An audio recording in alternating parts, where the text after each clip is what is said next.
আসসালামু আলাইকুম ভিউয়ার্স, আপনারা সকলে কেমন আছেন? আশা করি ভালো আছেন। আলহামদুলিল্লাহ, আপনাদের দোয়ায় আমি অনেক ভালো আছি। আপনারা ইতিমধ্যে অনেকেই জানেন যে আমাদের এলাকায় এখন প্রচুর পরিমাণে বর্ষালে ধান উৎপাদন হয়। তো আপনারা দেখতেই পাচ্ছেন আমি চতুর্থ দিনের মতো ধান লাগাচ্ছি। এর আগে ৩ দিন ধান লাগিয়েছিলাম। এবছর আমার অনার্স চতুর্থ বর্ষ ফাইনাল পরীক্ষার জন্য মূলত আমি কৃষিকাজের মধ্যে খুব একটা থাকতে পারি নাই। বেশি কৃষিকাজ করতে পারি নাই। আমি ডলার মামা, আমার এক জামাই এবং আরও ২-৪ জন মিলে আমরা মোট ৬ জন মিলে গিয়েছিলাম ধান লাগাতে। ধানের চারা জমিতে যাওয়ার পরে আমাদের মাথা পুরো হ্যাং হয়ে যায়, কারণ ধানের চারাতে এত পরিমাণ পানি ছিল, প্রায় ১ হাঁটুর মতো। এই পানিতে প্রচুর পরিমাণে চারা কাটছিল, চারা উঠছিল না। আমাদের খুব বিরক্তকর একটা কাজ মনে হচ্ছিল তখন। এই ধানের চারাগুলোর বয়স প্রায় ৩৫ থেকে ৪০ দিন হয়ে গিয়েছিল, অনেক বড় হয়ে গিয়েছিল চারাগুলো, দেখতেই পাচ্ছেন। চারাগুলো অনেক বড় হয়ে গিয়েছে এবং এই চারাগুলো তোলার সময় অনেকগুলো চারা, প্রায় অর্ধেক চারা ছিঁড়ে ছিঁড়ে উঠে আসছিল।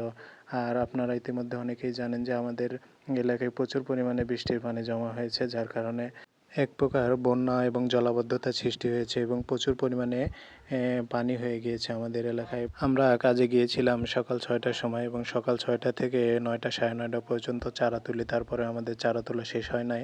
আমরা ১ থেকে ১.৫ বিঘের মতো জমি ধান লাগাবো, সেই জন্য চারা তুলতেছি। চারা খুব কম উঠতেছে এবং খুবই ছিঁড়ে যাচ্ছে, যার কারণে চারা তুলতে প্রচুর পরিমাণ সময় লেগেছিল আমাদের। আমরা খুব দ্রুত কাজ করার চেষ্টা করেছিলাম, তাও পারছিলাম না। দর্শকবৃন্দ, আমাদের এখন চারা তোলা শেষ। এখন যাব জমিতে ধানের চারা লাগাতে। তো জামাই কিছু বলেন। কি করবো বাপু, কুয়ার তো ভাষা পাচ্ছি না, বগে চারাগুলো নষ্ট করেছে।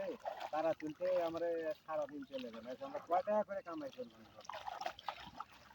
তো দর্শকবৃন্দ, দেখতেই পাচ্ছেন চারার ভিড়ে ১ হাঁটু পানি, যার কারণে চারা তোলা সরল না। প্রায় বগে নষ্ট করে ফেলেছে।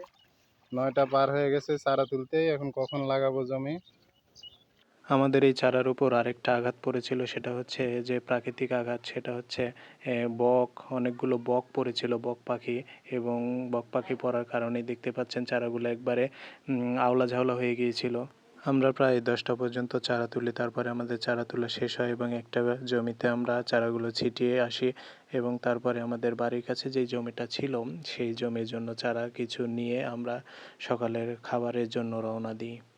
আমরা মূলত সকালের খাবার খাওয়ার পরে ধান লাগানো শুরু করব। আমরা মূলত সকালের খাবার খাওয়ার পরে দ্রুত চলে আসি ধান লাগানোর জন্য, কারণ আমাদের আজকের কাজটা খুব একটা বেশি আগায়নি।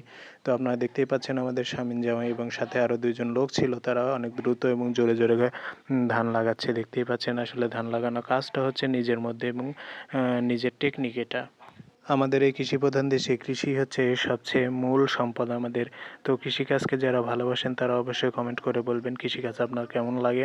আর আজকের এই ভিডিওটি যদি আপনার ভালো লেগে থাকে তাহলে অবশ্যই একটা লাইক, কমেন্ট, শেয়ার এবং পেজটিকে ফলো দিয়ে পাশে থাকবেন সবাই। ধন্যবাদ সবাইকে।